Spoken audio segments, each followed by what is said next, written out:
The Land Use Committee met on Tuesday, February 25th to review two key items related to a proposed four-story mixed-use building at 386 to 394 Watertown Street in Nonantum.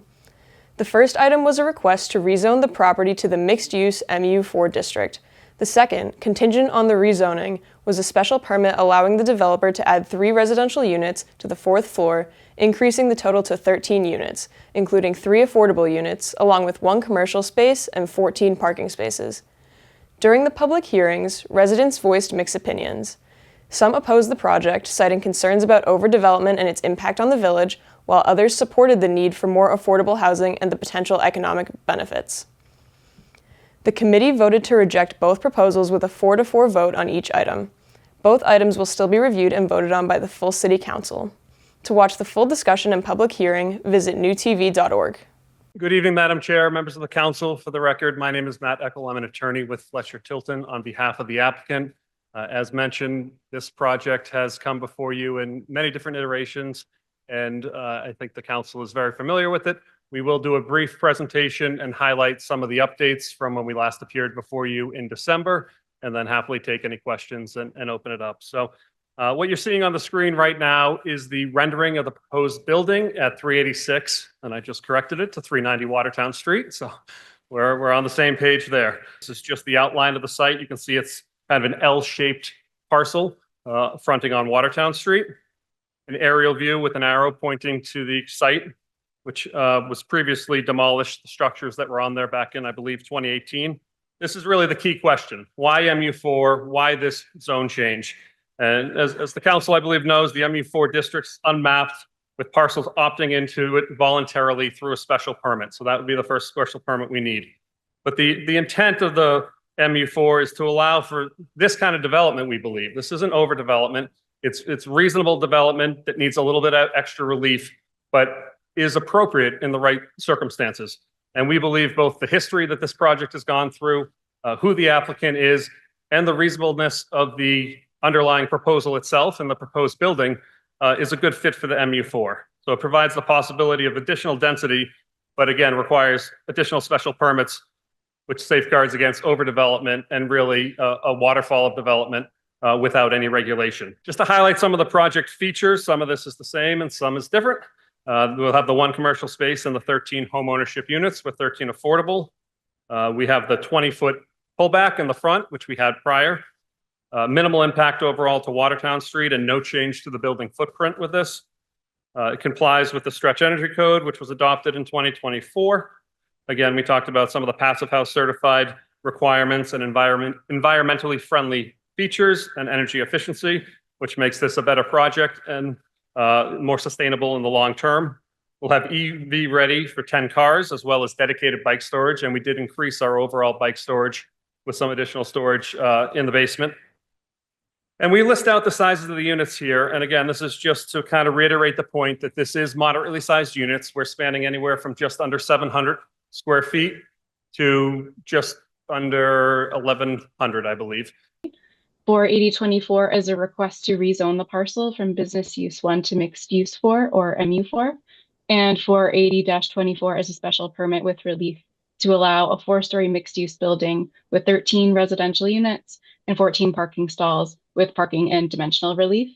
The first public hearing for this petition was opened and then held on December 17th of last year. When reviewing this request, the council should consider if the site is an appropriate location for the project, if the project will adversely affect the neighborhood, if there will be a nuisance or serious hazard to vehicles or pedestrians, if access to the site over streets is appropriate for the types and numbers of vehicles involved, and if literal compliance with the parking requirements is impractical due to the nature of the use or the location, size, frontage, depth, shape, or grade of the lot. Because this is MU4, there are certain standards that also apply that the council should consider.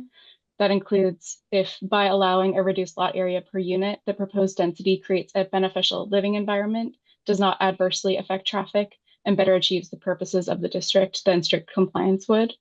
If the development that exceeds the maximum front setback of 10 feet with a reduced side setback does not create shadows or blocked views that have material and adverse effects on its surroundings, supports pedestrian vitality, and advances the purposes of the district, The proposed building with 4 stories and 45.5 feet in height is compatible in visual scale to its surroundings, does not create shadows or blocked views that have material and adverse effects. And the requested waiver of the setback requirement for portions of the building exceeding 40 feet in height does not create shadows or blocked views that have adverse effect on its surroundings. The local Nonantum business owner's revised plan for 386, 390 Watertown Street. Due to well-documented market conditions, which are totally out of his control, the developer needs a revised special permit. In order to make the project financially feasible, the project needs to add 3 units to the original plan. The total number of units will be 13, with 3 units deed restricted affordable. The first floor will have retail space and the building will be energy efficient. As a member of the then Board of Aldermen, I had the pleasure of working on the creation of the mixed-use 4 zoning district. And as a resident in a mixed-use building, I can attest that this project is ideal for this location, fits with the streetscape, and is wonderful for the community and those who reside in this project. It's also one of my favorite areas to walk. It has been well documented that Newton and Massachusetts need market rate and affordable housing. Recently, this city council put an immense amount of work into the village redesign and MBTA community zoning packages to provide more housing in our village centers. So passing up on this opportunity seems to go against all the work that you completed in the past couple of years. I support the current zoning as it was proposed for the 10 units. Nonantum fought against the VCOD rezoning. We do not want this rezoned. They are asking for a special permit that would set a precedence for the village center. The village center property owners, not the businesses, were for the rezoning. Several of the property owners attended the community meeting in support as they want to rezone their properties, redevelop or sell. Mark my words, they will be next in line for a special permit. Eventually, our charming village center will no longer be. You will be putting money in the property owners and developers' pockets and putting the businesses out of business. And I also want to point out that John Mueller does not live in Newton.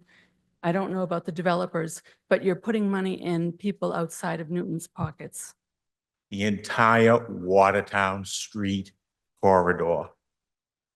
This is what we are afraid of. We do not want this redeveloped. We fought the VCOD when Councilor Crosley said, if you don't like my plan, vote me out. What did we do? We voted her out. But then the mayor slapped us in the face and put her on the Zoning Board of Appeals. So now she's able to push her agenda as an unelected official. The city of Newton, out of the 54 cities and towns in Middlesex County, is the second most densely populated. We have shouldered the burden of this housing crisis long enough. 3 units is not going to stem the tide. They talk about this development. This proposal is a much needed step toward addressing Newton's housing shortage, providing more options for families who want to call Newton home. And more families living here means more spending at local businesses and expanded tax base to fund the schools and infrastructure that we all rely on. The character of the Nonantum neighborhood has always been middle-class families. My great-grandfather immigrated here from Italy in 1906 and realized the American dream. This is becoming rarer as housing costs price out young families and working-class residents. And it's simple economics. I mean, increase the housing supply to meet the demand is a proven way to stabilize and reduce costs. Very few people my age still live in Nonantum because of how expensive it is. And if you ask people my age if they support this zoning change, they would emphatically say yes. You know, they do support it. First of all, I want to address the MU4. The MU4 is only used in certain aspects, and I think this fits the bill. And a number of people have spoken in favor of that. I won't repeat everything they said, but the reason why I'm supporting this project in a large part is because it's not displacing any residents or any businesses. I understand that fear. It is real.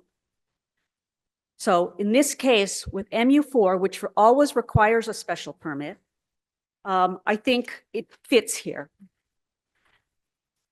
And remember, in land use, we consider each project on a case-by-case basis. So because we approve an MU4 in this particular instance, this particular project in so many ways is a very good project. And even people who are concerned about the extra story and the MU4 rezoning agree it's a nice building. It fits the neighborhood. It's another commercial space.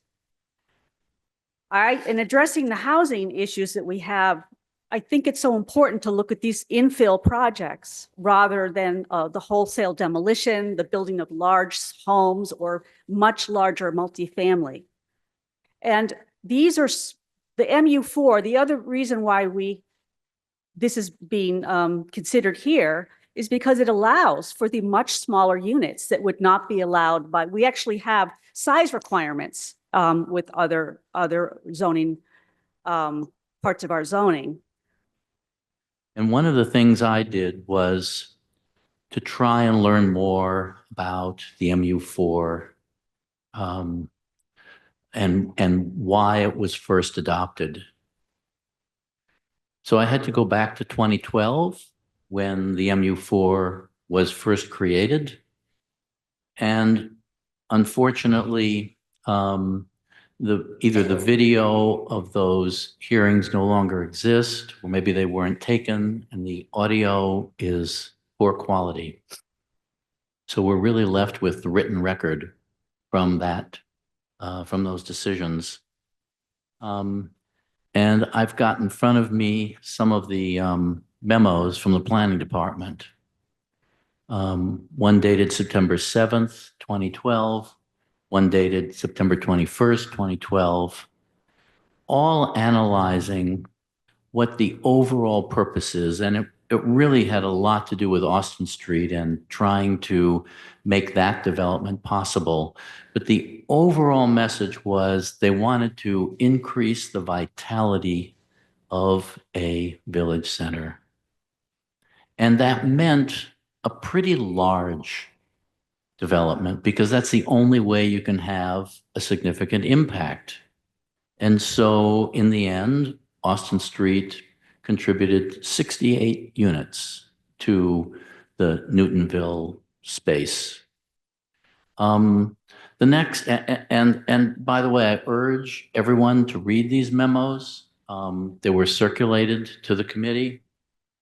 It's very clear, despite all of the many goals that are described in our ordinance for the MU4, encourage pedestrian vitality, economic vitality. So what we're talking about here is 3 more units beyond what is already approved. Well, 3 more units is not going to have any measurable effect on any village center.